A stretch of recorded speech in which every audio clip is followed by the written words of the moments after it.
كتير من البنات حاسه طول الوقت بعدم الامان في العلاقه، وان هي خايفه طول الوقت ومرعوبه ان الشخص اللي قدامها يسيبها، ايا كان المسمى بتاع الشخص ده، زوج ان هو بيهددها بالطلاق، او صديق هيبعد عنها، او خطيب بيقولها ان هو هيفسخ الخطوبه.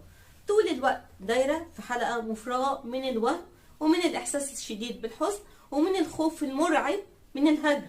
والحقيقه ردي على الكلام ده ان الشخص اللي بيعمل معاكي كده هو عنده 3 اسباب للموضوع ده مفيش غيرهم، ولازم تعرفيهم عشان تبقي عارفه انت واقفه فين بالظبط. اول سبب منهم ان هو حطك في خانه الاحتياط، حاجه كده محطوطه على الرف، هيحتاجك هينزلك، مش محتاجك او حطك وخلاص.